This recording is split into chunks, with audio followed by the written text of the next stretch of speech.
The views and opinions expressed on the Nova Society are those of the panelists and guests and do not necessarily reflect the views or opinions of the Phoenix Research Institute or any institution which any panel member is associated.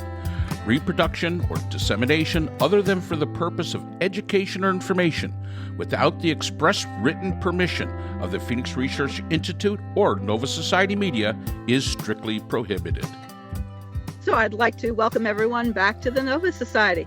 I'm your host, Dr. Brooklyn Ann Weldon, and I'm here with the panel, Dr. Scott Gershwer and Dr. Mark Bound. Today, our panel will once again be answering questions from our listeners. Welcome to everyone. Today we have Frank in Virginia, and Frank brought up a very interesting topic. Frank says Israeli space lasers move over, that the U.S. government apparently can now control the weather. And he wanted to cover the conspiracy theories currently going on around Hurricane Helene, that Frank's personal favorite and the one that has him simultaneously has him the most aghast is there are people who believe that the United States government has somehow engineered Hurricane Helene as a way to drive people out so that the federal government could grab up the lithium deposits in the region. Why would anyone buy into such a ridiculous and obviously ridiculous idea? Okay, I'll start out with this one because just as a full disclosure, Frank is a friend of mine, also known as T. So I'm going to shout out to Frank, Mrs. T, and all the little T's. And I know he put this out there as a joke. I know he did, but just reading it I liked it. Why would anybody believe this? You're a moron. I guess that's the only way I can put it. If you truly believe, and let's look at who it's coming from. It is coming from Marjorie Taylor Greene, who says everybody knows that we can control the weather. Well, okay, then we should never have another drought. We should never have another tornado. We should never have another hurricane. Obviously, we are, according to her, they're creating all this to punish those red states, such as Georgia and North Carolina and Florida. But Georgia and North Carolina are possible swing states. So why didn't they punish Alabama, Mississippi, Louisiana, Arkansas, Missouri? That would if this was a 3D chess game, it was played very badly. Yeah. So I must have missed this somehow. I try not to pay attention to Marjorie Dunning-Kruger, but I know that she's a QAnon person, and the QAnon people believe all kinds of outlandish things. So it really it just seems to me that this is of a piece. And, saying, as now I can see that she did, yes, they can control the weather. It's ridiculous for anyone to lie and say it can't be done. This is just some crazy stuff. And people have died and people are homeless. And, we have a classmate, by the way, who lives in St. Pete from the NOVA program. Shout out to him, Carl Flanagan.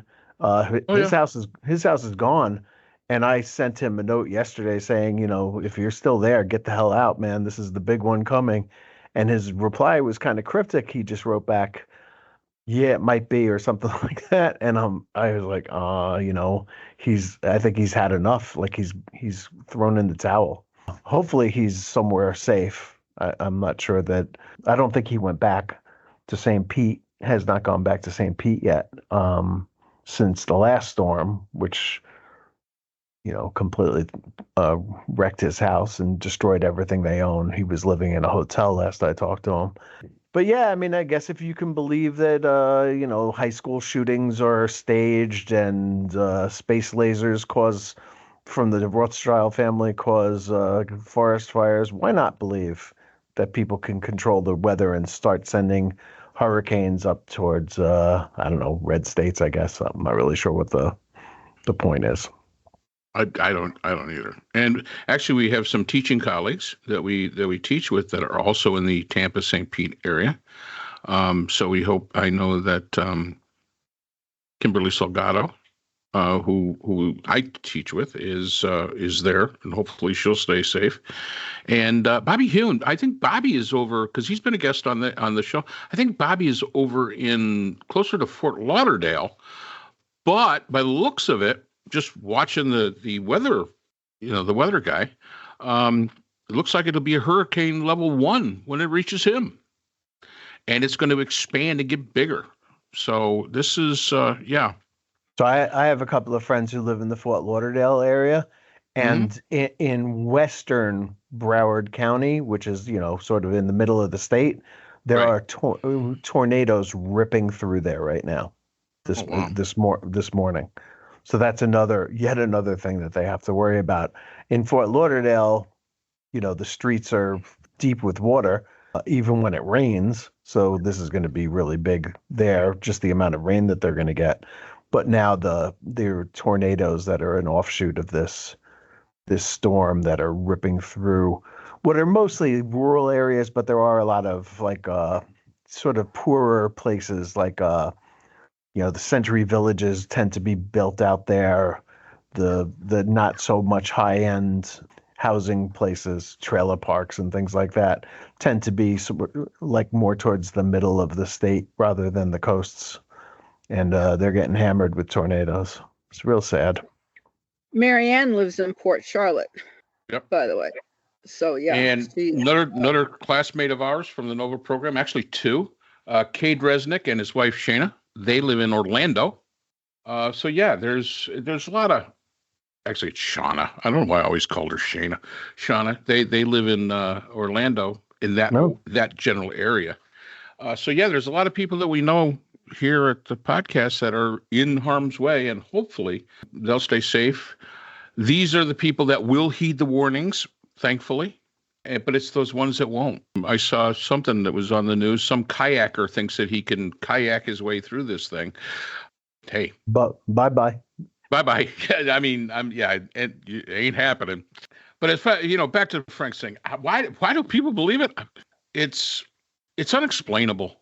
I mean, it truly is. It's unexplainable why people believe these theories. I mean, you would think that somebody in Congress has said that space lasers for Jewish space lasers were causing wildfires.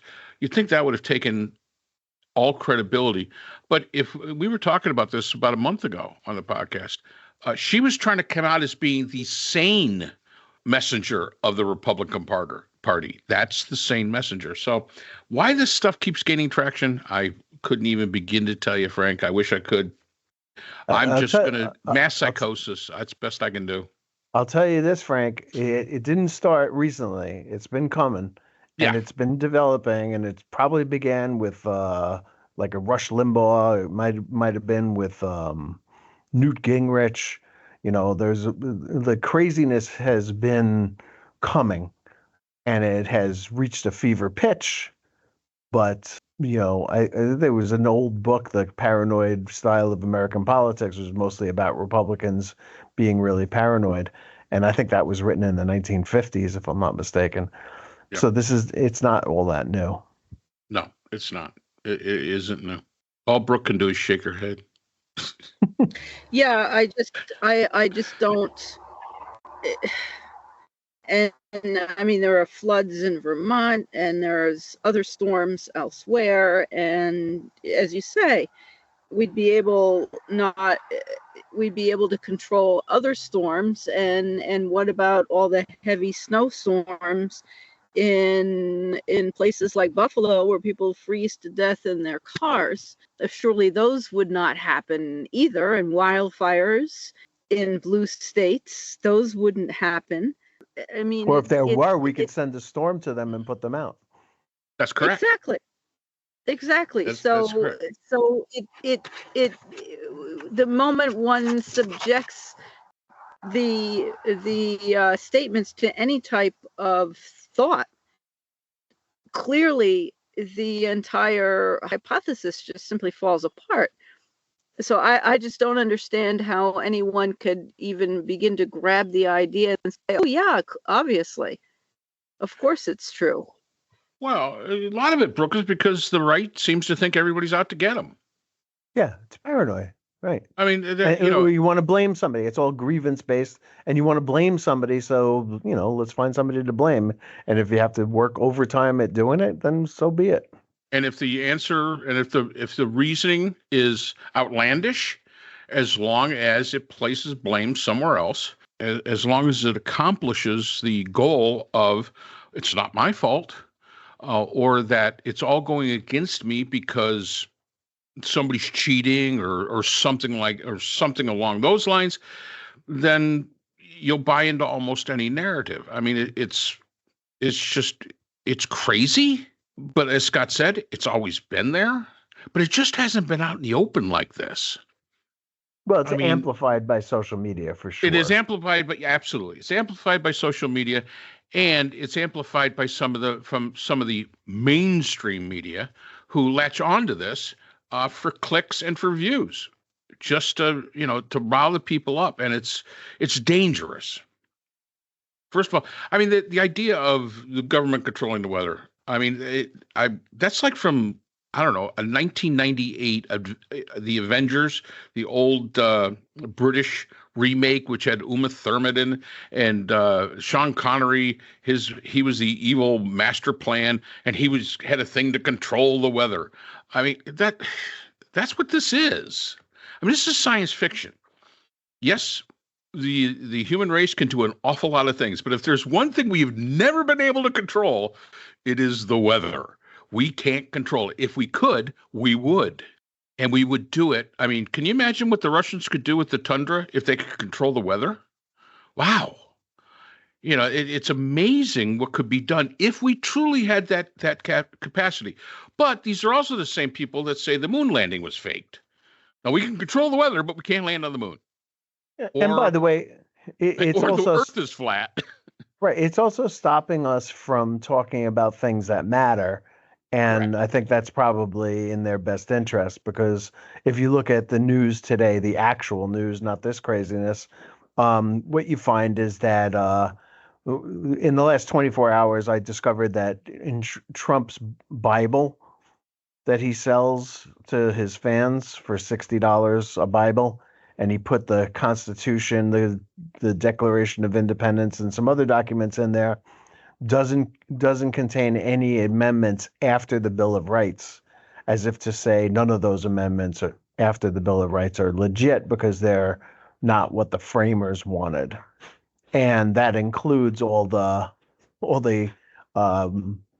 amendments that stop slavery, that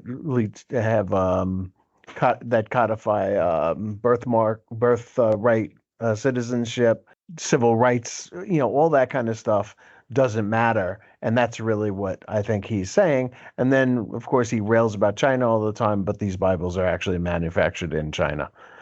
So, these are important issues, not like people creating storms to destroy right wingers.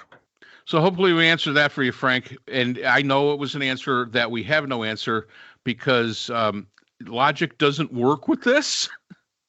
We wish it did. All I can say is that anybody that truly believes that needs to go get their tinfoil hat, put it on, walk around with an arrow, one of those T-shirts with an arrow pointing both ways saying, "I'm with stupid," because you're probably with stupid both ways. All right. So, Frank, thank you for the question. We will see everyone next time. Thank you both. So that's all the time we have for today's episode. The Nova Society is a production of the Phoenix Research Institute. We'd like to thank our sponsor for this episode, the Journal of Interdisciplinary Conflict Science. The JCIS is an open journal for upcoming scholars. The JCIS is currently accepting article submissions on an ongoing basis. The JCIS is a publication of Nova Works, a scholarly depository at Nova Southeastern University. A link to the journal is in our description.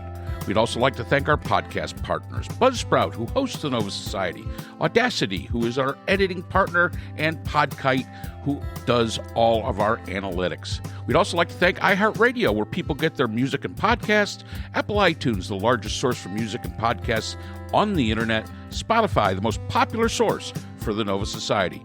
The Nova Society is available on all these and other quality platforms mentioned in our description. We'd also like to thank our listeners. Without you, the Nova Society would not be possible. If you have a comment, a question, or would like to be a guest on the Nova Society, we can be reached at nova.society.podcast@gmail.com. Always remember, the power of society is knowledge. So for Dr. Scott Gershwer, Dr. Brooklyn Ann Weldon, Dr. Priscilla Hobbs, and all of us here at the Nova Society, I'm Dr. Mark Bound. Be well, and we hope to see you again next time.